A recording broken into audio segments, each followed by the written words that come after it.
apakah tokonya taslim terpercaya atau tidak kan? Betul. Nah, pada saat itu saksi melakukan pembelian itu acak saja tokonya. Betul. Tapi barangnya sebab barang apa namanya? Barangnya yang diketahui dalam video ini.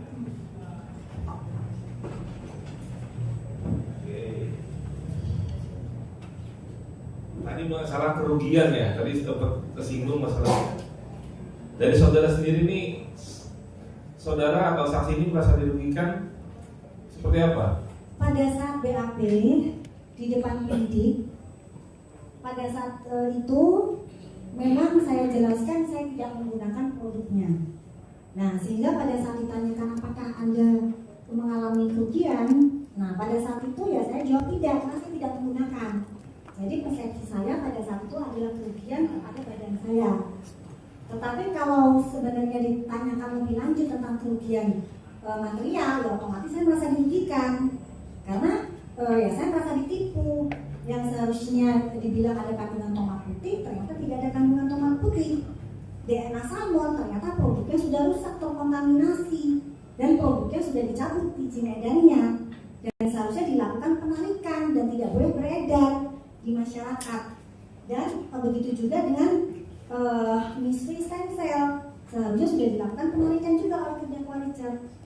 Dan ini juga perlu diketahui publik bahwa sebenarnya perilaku relabeling ini yang mulia tidak hanya terjadi di 3 produk ini, tetapi terjadi di 4 produk Godeskin yang lain. Dan ini dirilis oleh BPOM tertanggal 19 Februari 2025.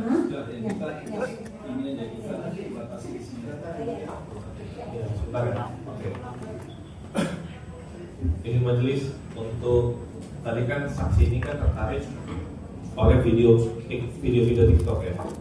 Ini majelis untuk menunjukkan semua video yang diperoleh dari tafsirannya Dr. Samira alias Dr. TV.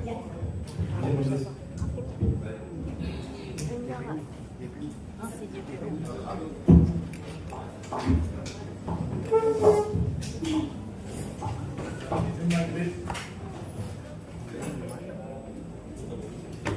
Kita skor ya sambil menunggu. Silakan kalau minum. Oh, skor. Tahu.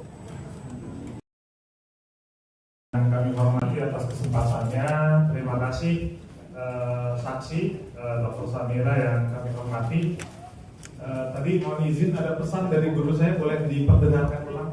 Ya, jadi jangan pernah melakukan profesi advokat yang mulia, ya, lebih mengutamakan kepentingan masyarakat di atas segalanya. Terima kasih. Saya titip salam hormat buat beliau, Pak Dr. Nasrullah, karena saya disampaikan pesan dalam sidang. Izin saya menjawab. Membersihkan kaca yang kotor tidak bisa dilakukan dengan lap yang kotor. Membersihkan kaca yang kotor harus dilakukan dengan lap yang bersih. Saya tekankan lagi, membersihkan lantai yang kotor tidak bisa dengan sapu yang kotor. Membersihkan lantai yang kotor harus dengan sapu yang bersih. Yang pertama.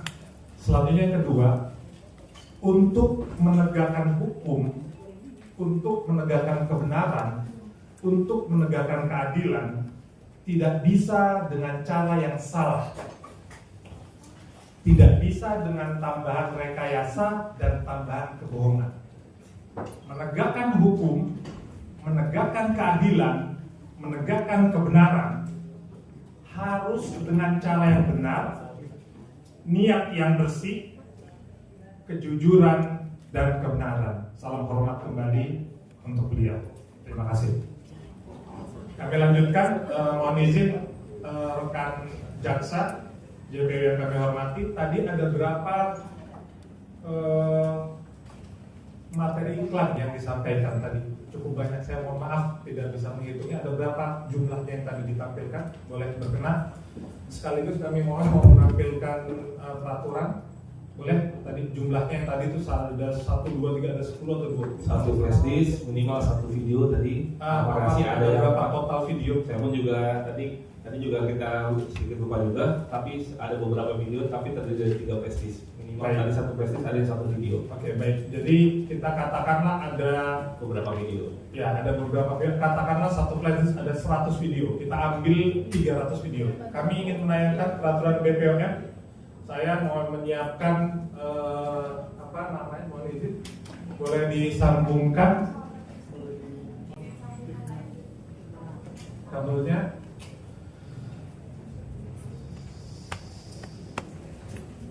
Saat ini saya yang mau menyiapkan nuklir di pertanyaan pertama saya.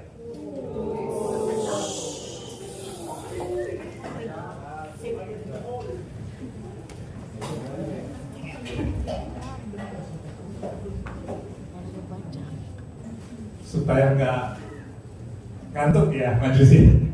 Jadi kita biar santai tapi semuanya ada. Betul kan? Dinyalakan.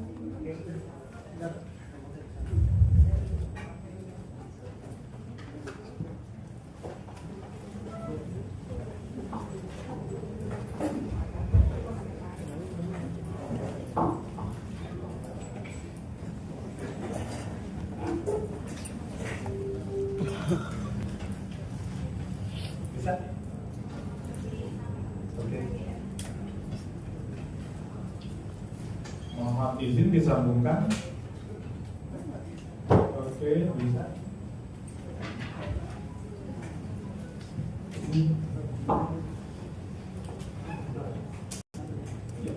Nah, ini nuklir pertama saya. Katakan tadi satu flash disk ada 100 iklan yang dilakukan oleh Dr. Richard Lee. Kita lihat peraturan Badan Pengawas Obat dan Makanan. Kenapa nih mati? Ada ini. Maaf, kita agak santai jadi biar nggak terlalu ngantuk nih. Peraturan Badan Pengawas Obat dan Makanan nomor 18 tahun 2024 tentang penandaan promosi yang tadi ada satu flash disk, katakan ada 100, ada 300, dan iklan kosmetik dengan Rahmat Tuhan Yang Maha Esa, Kepala Badan Pengawas Obat dan Makanan. Kita masuk pasal 2, kita tayangkan. Saya bacakan pasal 2. Pelaku usaha wajib menjamin kosmetik yang diproduksi dan atau diimpor untuk diedarkan di wilayah Indonesia.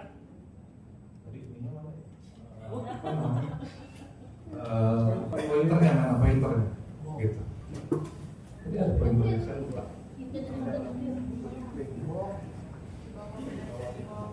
Oh,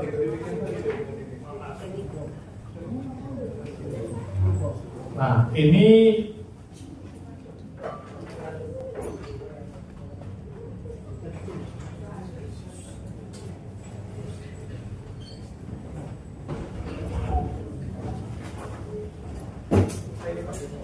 oke. Biar jelas yang mulia, ini kami bacakan. Pelaku usaha wajib menjamin kosmetik yang diproduksi dan atau diimpor untuk diedarkan di wilayah Indonesia telah memenuhi penandaan, promosi, ini yang tadi, dan atau iklan yang objektif, lengkap, dan atau tidak menyesatkan. Pasal 2. Apabila dianggap 3 USB tadi, 300 promosi atau 3000 promosi dari Dr. Richard melanggar dan menyesatkan, apa hukumannya? Kita buka pasal 21. Silakan.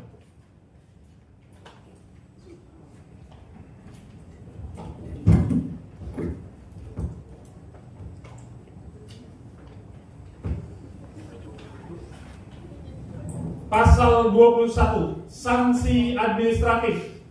Pasal 21, pelaku usaha yang melanggar ketentuan sebagaimana dimaksud pada pasal 2 ayat 1 tadi yang kita baca.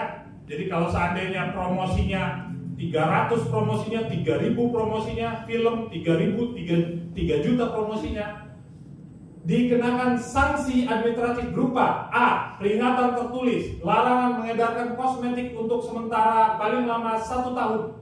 penarikan kosmetik dari peredaran, pemusnahan, penghentian sementara kegiatan, pencabutan notifikasi kosmetik dan atau pengumuman kepada publik.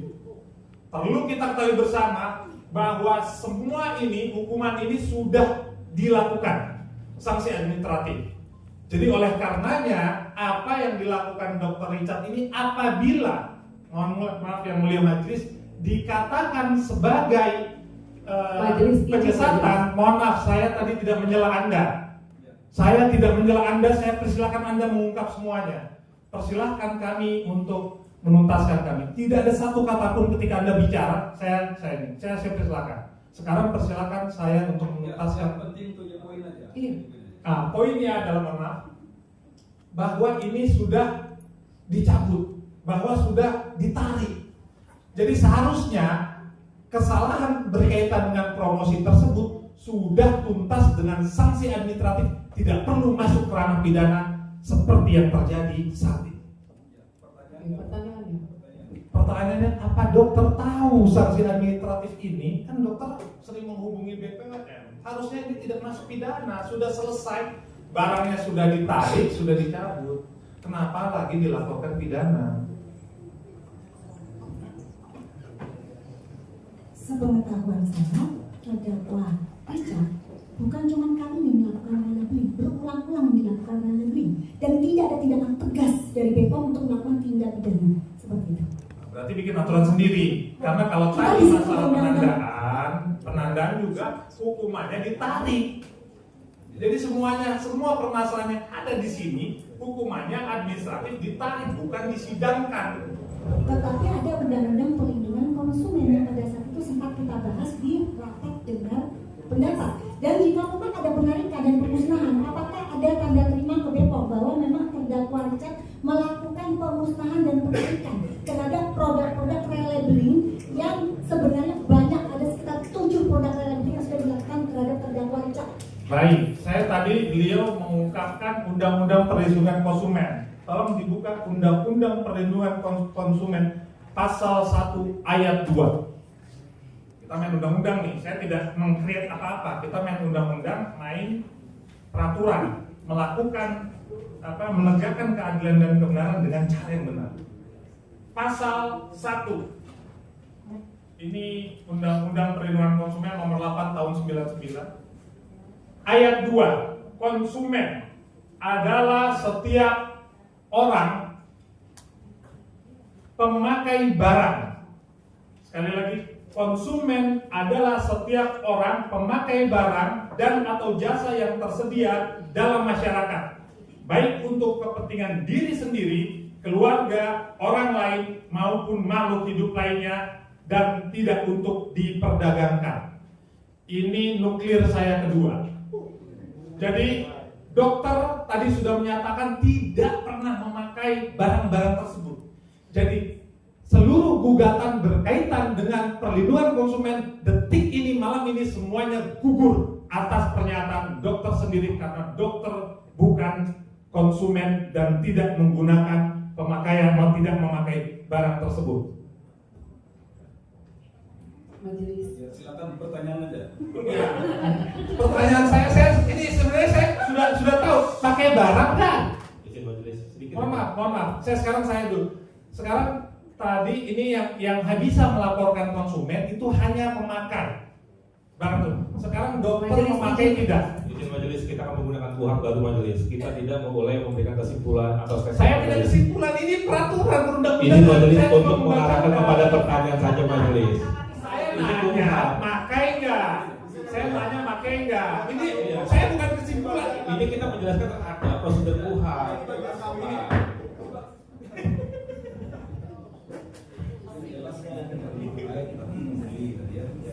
Untuk mengetahui, Betul, yang mulia hanya untuk mengetahui boleh. persoalan apa yang saudara laporkan itu, apakah itu wewenang dari administratif atau pidana? Apakah saudara di wewenang saudara atau saudara tahu? Yang mulia boleh saya menjelaskan kenapa saya tidak menggunakan produk tersebut. Ya, itu sudah dijelaskan ya. Tidak Oh bukan, karena memang produknya berbahaya sehingga tidak mungkin saya Ya. gunakan. Ya, itu penggunaan pasal yang dipasang Nah, oleh penyidik betul. atau oleh penuntut umum itu apakah saudara yang minta di laporan itu? Berdasarkan dari rilis BPOM, di situ jelas bahwa ada pelanggaran yang dilakukan oleh terdakwa Dijaki. Ya, itu artinya apakah itu ada permintaan saudara yang menyangkut masalah pasal konsumen, masalah undang-undang kesehatan, Pada saat ataukah itu wewenang dari penyidik? Penyidik. Pasalnya. Itu yang saya maksud. Mohon maaf yang mulia, saksi ini berbohong. Surat kuasanya adalah perlindungan konsumen. Saya perlihatkan surat, tolong lihatkan surat kuasa. Ini nuklir saya selanjutnya. Silakan. Pertanyaannya Pak. Nuklir atom itu beliau yang minta. Oke. Ya. Ini turun dulu. Lagi biar jelas. Ini surat kuasa yang kami dapat dari BAP. Nah, ini Dr. Samira, ini tadi tanda tangannya.